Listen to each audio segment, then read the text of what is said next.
Today's story begins in a grocery store in Boston, where one phone call turns a family money demand into a complete Thanksgiving disaster. Let's get into it. My name is Lauren Whitaker. I'm 33, and I was standing in the produce aisle at a grocery store in Boston with a basket full of boring adult things: spinach, eggs, coffee, dish soap, when my phone lit up with my sister's name for the third time in 2 minutes. I almost let it ring out. I should have. The second I answered, she didn't say hello. She said, "You're paying my rent this month. 2,600. Dad says you make more, so shut up and help." I actually laughed at first because I thought she was joking, but then my father texted, "If you don't send it today, don't bother coming for Thanksgiving. We'll tell everyone you let your sister go homeless." A second later, my mother sent, "Remember who paid for your college? Time to pay it back." Then my sister followed up with, "I already told the landlord you'd wire it by 5. Don't make me look stupid." I was still holding an avocado in one hand when my mother posted on Facebook, "Some children forget where they came from once they start making real money." That was the moment it stopped being a family emergency and became a public shakedown. I looked around at strangers comparing cereal prices while my entire family tried to corner me into funding a life they had volunteered me for without my permission. So I put the avocado back, took one breath, and sent a single reply to the group chat. "Good luck." Before I tell you what happened next, and why my father ended up blowing up my phone while my sister's belongings sat on the curb, tell me, what time is it where you are right now, and where are you watching from? I'm curious to see how far this story travels. The crazy part is that none of this felt new. It felt familiar in the most exhausting way possible, like hearing a song you hate but already know every word to. I pushed my cart forward, but I couldn't focus on the shelves because my head was already filling with old scenes I had spent years trying to outgrow. My sister, later introduced to the world as Vanessa Whitaker whenever my parents needed her to sound glamorous, had always been the one people described as spirited, sensitive, and finding herself. I was the one described as reliable, which in my family meant useful, silent, and expensive. My parents, Richard and Helen Whitaker, experts in polished appearances and private guilt trips, had built an entire family economy around my ability to clean up messes I didn't make. When Vanessa got a credit card she couldn't manage, I was asked to help just this once. When she quit a job after 2 weeks because her manager killed her energy, I covered her car insurance because she was in a rebuilding season. When she tried selling luxury wellness packages online and lost money on inventory stacked in our parents' dining room, I was told it would be cruel not to float her for a month or two. A month or two turned into years of invisible withdrawals. Nobody called them loans, because loans imply the possibility of repayment. What they really meant was, "Lauren has a steady paycheck, so Lauren can absorb the damage." I checked out in a daze, carried my bags to the car, and sat there with the engine off while new messages rolled in. "Dad again. Don't test me on this." "Mom, you are humiliating us." "My sister. The landlord already expects your transfer. Are you seriously going to sabotage me?" That word, sabotage, made something cold settle in my chest. Not because it hurt, but because it revealed the script. In their version, Vanessa wasn't the person who had signed a lease she couldn't afford in a luxury building in Providence after being warned not to. I was the villain for refusing to underwrite it. I called the only person who had ever seen through this dynamic without romanticizing it: my best friend, Paige Donnelly. Paige and I had met in college when I was still pretending I was fine, every time my mother drained my savings with a trembling voice and a story about family loyalty. She answered on the second ring and heard it immediately. "What happened?" she asked. I told her everything, word for word, including the Facebook post. She stayed quiet for a beat, then said, "Lauren, this is not a request. This is coordinated extortion with cranberry sauce on the side." I laughed despite myself. Then she said the thing I needed to hear. "Don't send a dime, and whatever you do, keep every message. People like this always get sloppy when they think shame will do the work for them."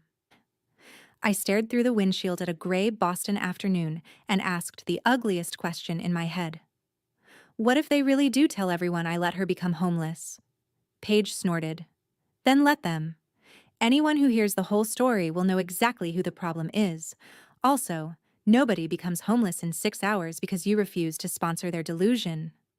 I should tell you something important here. I wasn't broke, and I wasn't heartless. I could have paid that rent. That was exactly why they targeted me. But I had just signed the final documents on my own condo in Brookline after a decade of budgeting, overtime, and saying no to luxuries other people treated like oxygen. For the first time in my life, my money had a destination that wasn't my family's chaos. And I knew if I paid that $2,600, I wouldn't just be helping Vanessa. I'd be renewing a contract I had never agreed to, but had been trapped inside for years. So I drove home, saved screenshots of every message, and did nothing. That evening, my mother's Facebook post collected pity comments from women who thought vague booking was a personality trait. My father liked every one of them.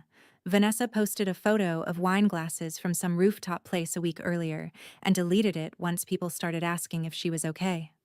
I said nothing publicly. Silence has a way of making manipulative people louder, and loud people make mistakes. The next morning, I learned just how loud my family was willing to get. I woke up to 12 missed calls and a voicemail from my father that began with a fake calm voice and ended in a shout. Lauren, answer your phone. We are not playing games. Your sister is under enough stress. You will handle this today. I made coffee, listened once, saved the voicemail, and went to work. I'm a senior risk analyst at a marine insurance firm in the Seaport, which means my job is basically to look at numbers, patterns, liabilities, and hidden consequences all day long. Maybe that's why I finally saw my family clearly. They were not asking for generosity. They were trying to transfer liability. Around 11, my sister called from a different number. I answered because I wanted to hear how far she had gone. What is wrong with you? She snapped. I told my landlord the funds were coming from you. He gave me until this afternoon because of that. I leaned back in my chair and kept my voice flat. Why would you tell your landlord I was paying your rent without asking me? She huffed like I was being difficult on purpose. Because you were obviously going to. Dad said you would. Mom said you owe us. Stop being dramatic and send it. There it was again. That beautiful little confession of entitlement. I asked, Did you put my name on anything? She paused for half a second too long. No. It was the kind of lie that sounds like a door closing badly. I ended the call and texted her one sentence. Do not use my name with your landlord again. Less than an hour later, my father sent a group message announcing that if I came to Thanksgiving without fixing this, I should expect to be treated like a stranger. My mother added that she had sacrificed too much for me to turn into one of those selfish career women who think family is optional. I almost ignored it. Then my aunt replied in the group with a simple, "What exactly is going on?" And my mother immediately changed the subject. That told me something else. My parents loved public pressure, but only when they controlled the details. By late afternoon, I got the call that shifted everything. A man introduced himself as Daniel Mercer, the property manager for the building Vanessa rented in Providence. His voice was clipped and professional. Ms. Whitaker, I'm calling because your sister provided your number and email as the guarantor on a rent assurance form. We were expecting a transfer today. I closed my office door. I never agreed to guarantee anything. I never signed anything, and I am not paying her rent. He went quiet, then asked, To be clear, you did not authorize your name to be used in connection with her tenancy? Absolutely not, I said. If you have documents with my name or email attached, I want copies. He said he would send them. 5 minutes later, the emails arrived. Vanessa hadn't just lied verbally. She had entered my name, my work email, and an altered version of my signature from an old family holiday card scan into a rushed digital form that looked like it had been patched together at 2 a.m. by somebody who thought confidence was the same as legality. I just stared at the screen. Then I laughed once, quietly, because the audacity was almost elegant. They hadn't only assumed I would rescue her, they had tried to pre-authorize the rescue. I forwarded everything to my personal email, then to Paige, then saved it to a folder labeled Family. Paige called immediately. "Tell me I'm reading this wrong." "You are not," I said. She used my name on a guarantor form. Paige exhaled slowly. "Okay, no more private family drama. This is documentation territory." I didn't need much convincing. I replied to the property manager in writing, stated clearly that the information was fraudulent, that I disputed any association with the guarantee, and that I wanted confirmation my name would be removed from the file. Then I wrote one more sentence. For the avoidance of doubt, I am not responsible for this lease, these arrears, or any representations my sister or relatives made to your office. He replied within 15 minutes, thanking me for clarifying and saying the matter would be escalated internally. I didn't tell my family. I wanted to see what happened when the machine they had built stopped responding to guilt and started responding to facts. That evening, my mother posted a second quote on Facebook about children who worship money but forget sacrifice. This time, one of my cousins commented, "Did Lauren co-sign something?" My mother deleted the whole post within 20 minutes. I drove to my condo, poured a glass of water, and felt something I had never felt in one of these family crises before. Not panic, precision. Because for the first time, their plan wasn't colliding with my emotions. It was colliding with paperwork. Thanksgiving at my parents' house was 48 hours away, and by then the situation had gone from manipulative to catastrophic for everyone except the person they had expected to absorb it. On Friday morning, Daniel Mercer called again. This time, he was less formal. "Ms. Whitaker, thank you for your email yesterday. We verified that you are not on the lease and that the supporting guarantor information appears unauthorized. Your sister is currently in default, and prior accommodations were extended based on representations we now know were false." I asked the obvious question. "What happens now?" He answered carefully, like someone who had given too many chances already.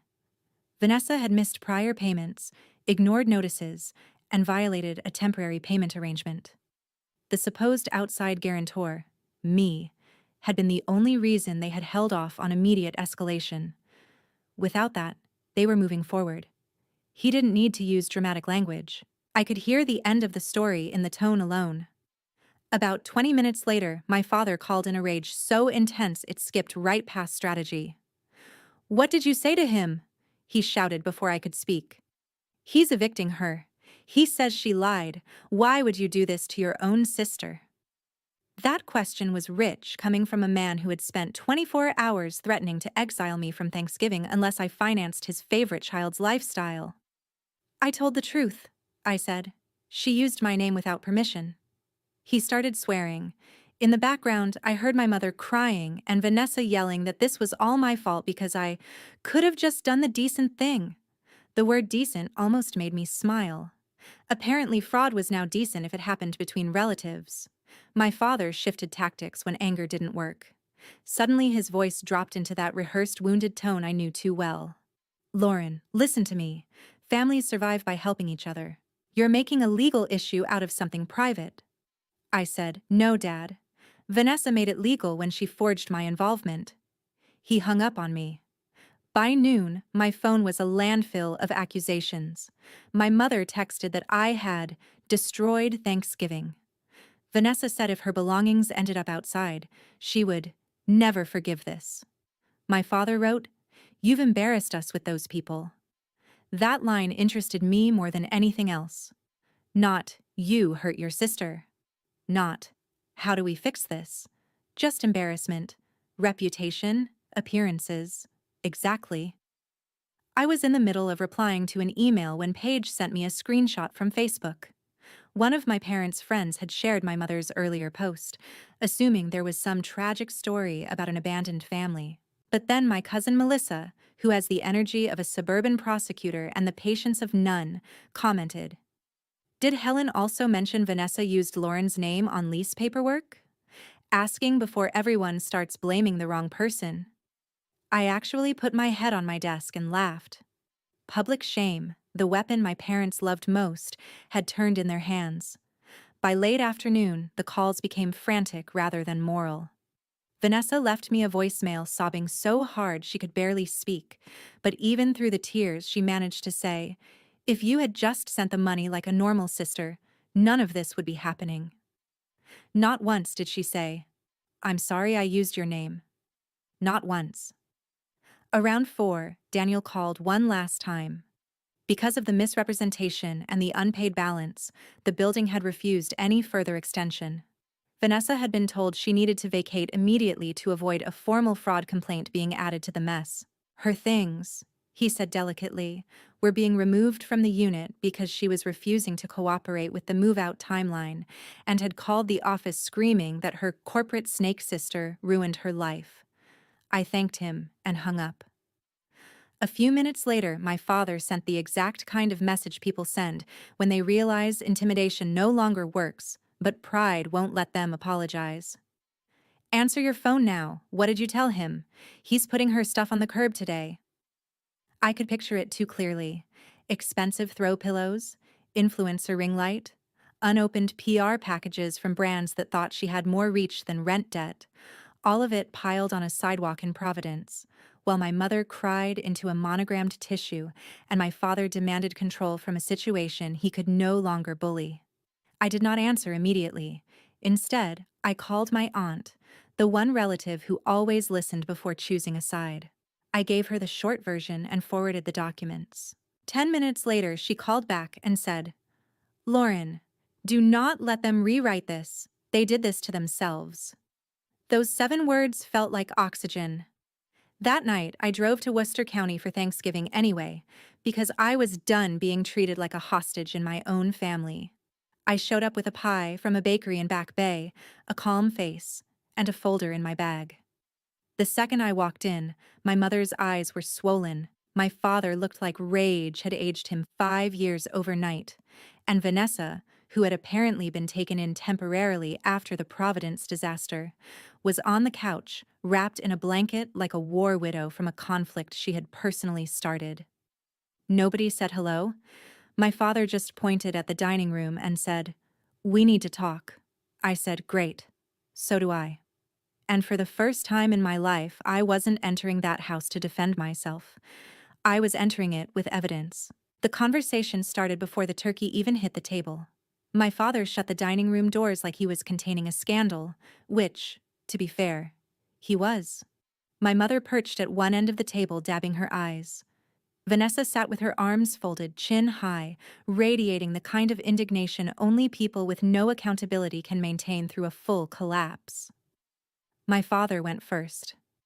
"You could have resolved this quietly," he said. "Instead, you humiliated your sister, your mother, and me." I reached into my bag, set the printed guarantor form on the table, and slid it toward him. "Quietly?" I asked. "You mean before or after Vanessa submitted my name on lease paperwork? Before or after Mom tried to shame me on Facebook? Before or after you threatened to ban me from Thanksgiving unless I paid?" My mother immediately tried the emotional reroute. "Lauren, sweetheart, this got out of hand. Nobody was trying to hurt you." I looked at her. "Mom, you posted about me publicly without naming me because you wanted people to take your side before hearing facts. That is hurting me." Vanessa snapped, "Oh my God, can you stop acting like you're the victim? I was the one about to be put out on the street." I turned to her. "And whose decision was it to lease a luxury apartment with valet parking, a rooftop gym, and imported tile on an income you could not sustain?" She opened her mouth, but I kept going. "Whose decision was it to tell your landlord I'd pay? Whose decision was it to use my name on a guarantor form?" She stood up so fast her chair scraped backward. "I was desperate," she yelled. "You have no idea what it feels like to be scared every month."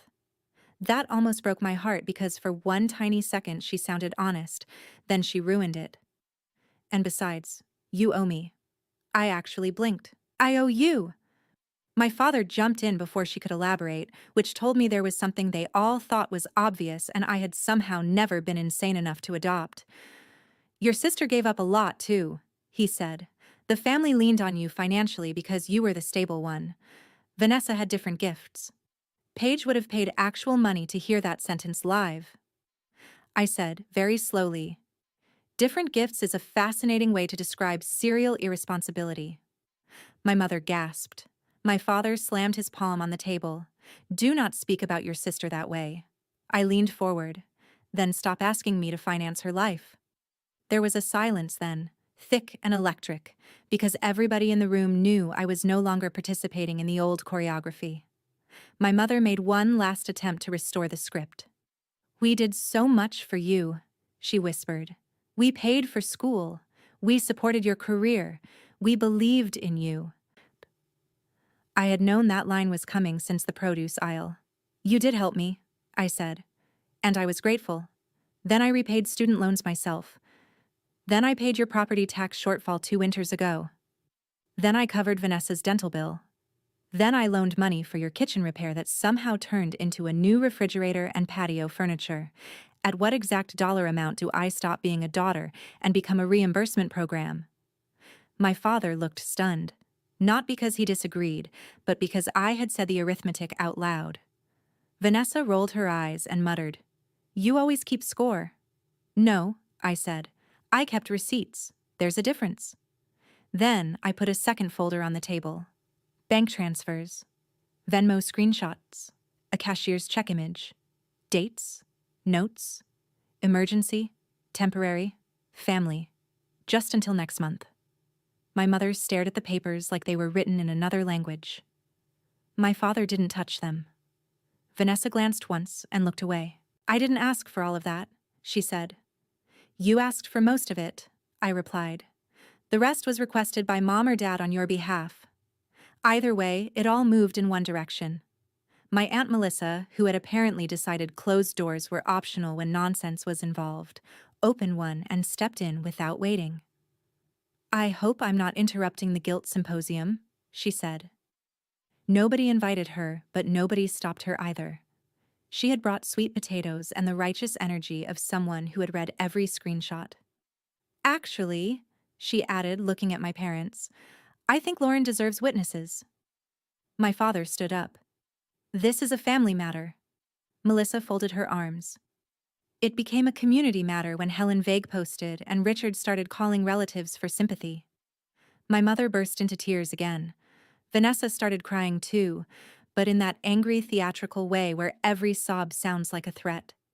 Then she said the quiet part out loud.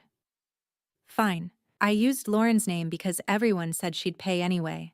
That's how it always works. Nobody spoke for a full 3 seconds. Not me. Not my parents. Not even Melissa. Because there it was. The whole rotten structure.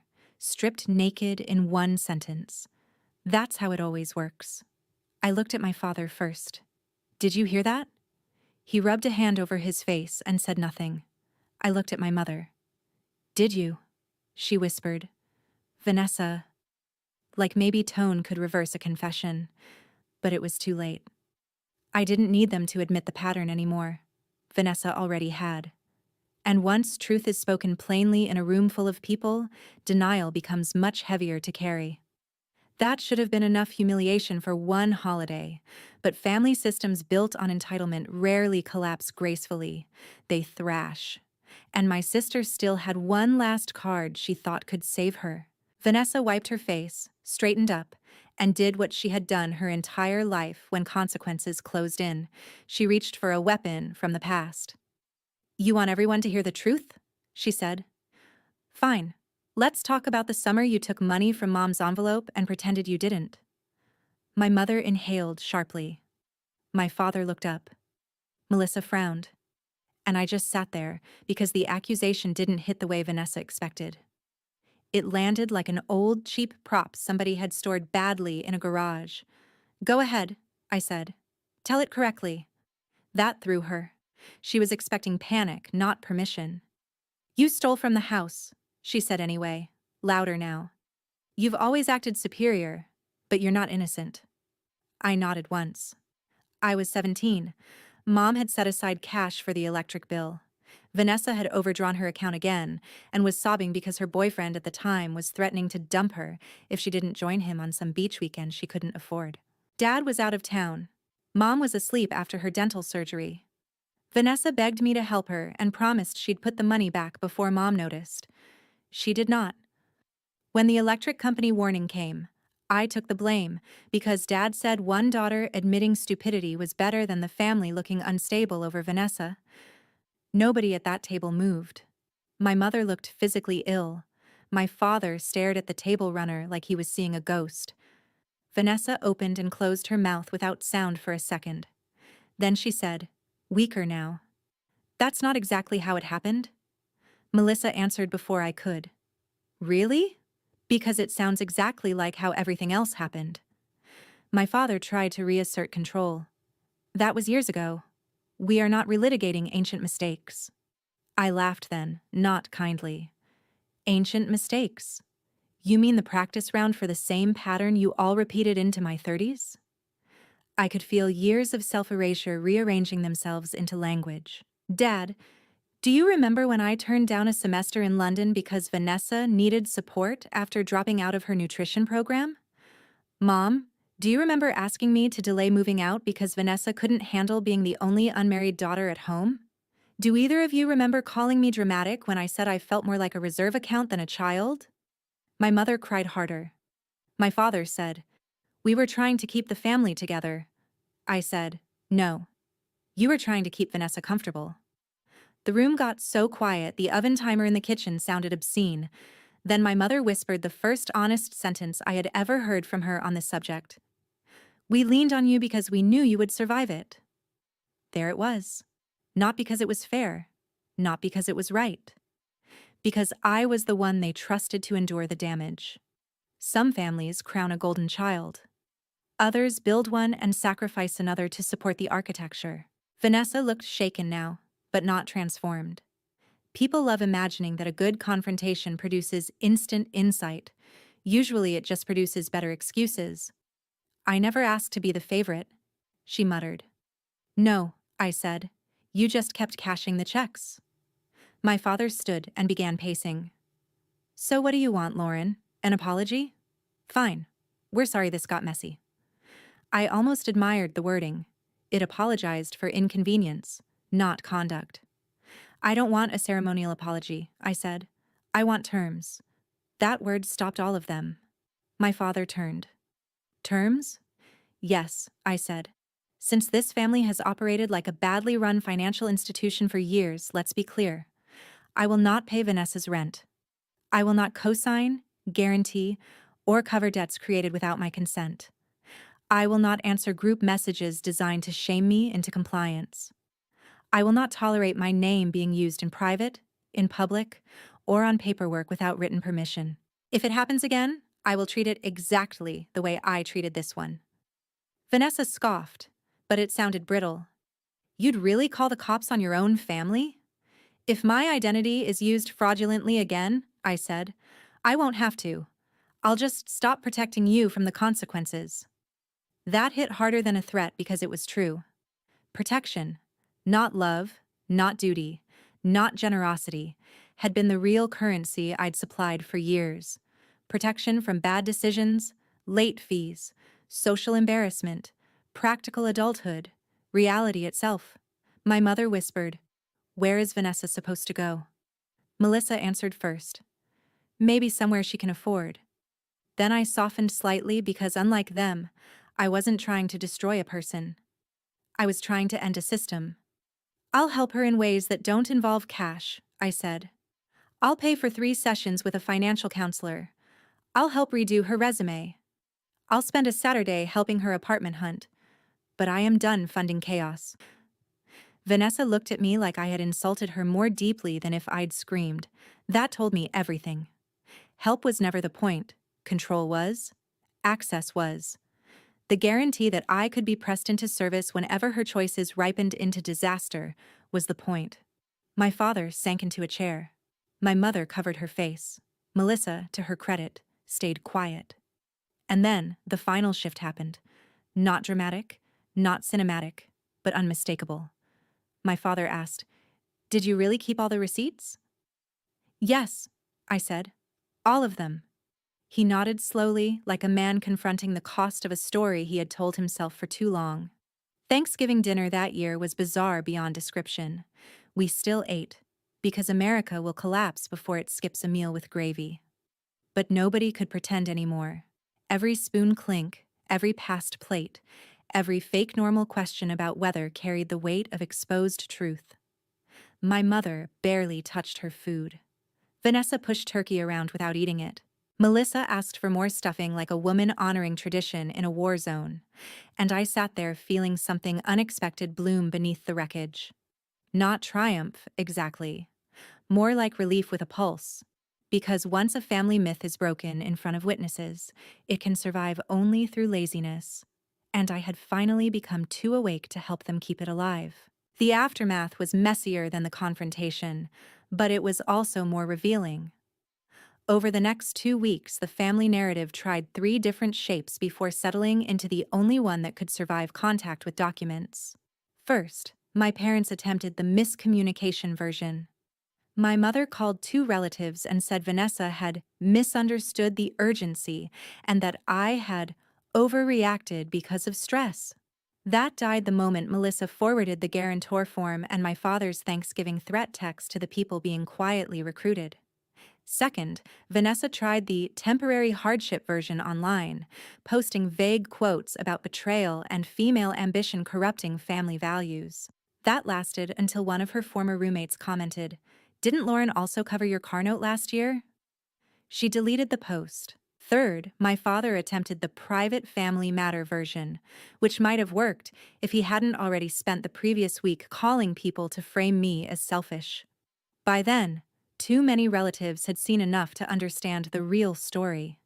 They had expected me to pay because I always had, and when I didn't, the machinery underneath their image showed.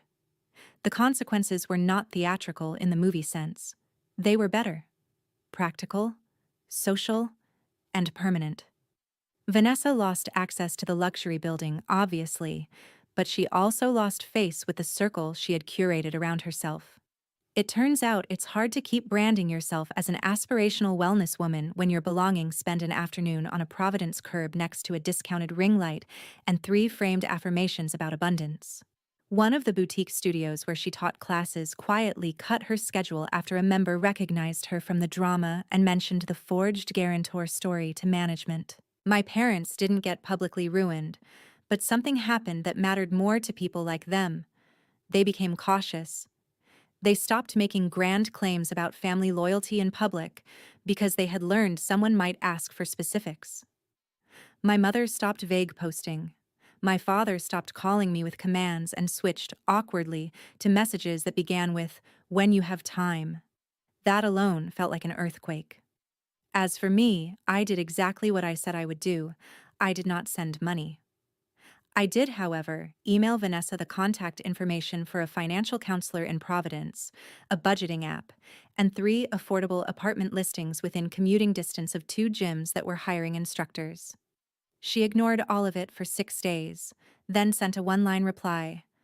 "I didn't ask for charity." That almost made me laugh again, because boundaries always look like cruelty to people who benefited from your lack of them. But a week later, she used one of the apartment leads. A month after that, she took the smaller place. No rooftop lounge, no marble bathroom, no fantasy. Just rent she could actually cover. We are not close now. I don't know if we ever will be. She still thinks I exposed her. I think she exposed herself, and just hated that I stopped hiding the evidence. My relationship with my parents changed in slower, stranger ways. My mother called one Sunday and, for the first time in memory, asked how my condo was before asking if I could do something for the family. My father eventually admitted that he had assumed I would always be fine, and that assumption had made him careless with me. It wasn't a perfect apology, but it was closer to truth than anything I'd gotten before. I accepted it without pretending it erased the years behind it. That's another thing people misunderstand about stories like this. The goal isn't always reconciliation. Sometimes the real victory is structural. The manipulation stops working. The emergency pipeline closes. The person they depended on to absorb impact becomes unavailable for misuse, and then everyone else has no choice but to meet reality at full weight. The sweetest part of the whole story wasn't seeing my sister's things on the curb, though I'd be lying if I said the image lacked poetry. The sweetest part was hearing the panic in my father's voice when he realized his authority could not override facts, signatures, leases, and consequences. It was watching a family system built on guilt discover that guilt doesn't clear debt, fabricate consent, or make forged promises real. It was learning that good luck was not cruelty. It was the first honest answer I had given them in years. So that's the lesson I took from all of this. Family is not a lifetime subscription to your labor, your peace, or your bank account. Love without respect turns into entitlement. Help without boundaries turns into permission. And the most powerful revenge is not screaming, begging, or making a scene. It's stepping back, telling the truth once, and letting the people who built their comfort on your silence face life without your protection. If you've ever been the family ATM, the dependable daughter, the backup plan nobody thanked because they assumed you'd survive it anyway, then you already know how dangerous one calm no can be. It doesn't just change a moment, it rearranges the whole map. And honestly, mine needed rearranging. Personally, I think the story hits hard because it shows how family pressure can become a form of control when one person is always expected to sacrifice. Lauren wasn't being cruel. She was finally protecting her peace, her finances, and her dignity after years of being treated like the family backup plan. What really stood out to me was that her family only called her selfish when she stopped being useful to them. To me, that says a lot. Sometimes the strongest and healthiest choice is not revenge through anger, but refusing to carry responsibilities that were never yours in the first place. What do you think? Was Lauren right to say no and let her sister face the consequences, or should she have paid the rent one last time because they were family?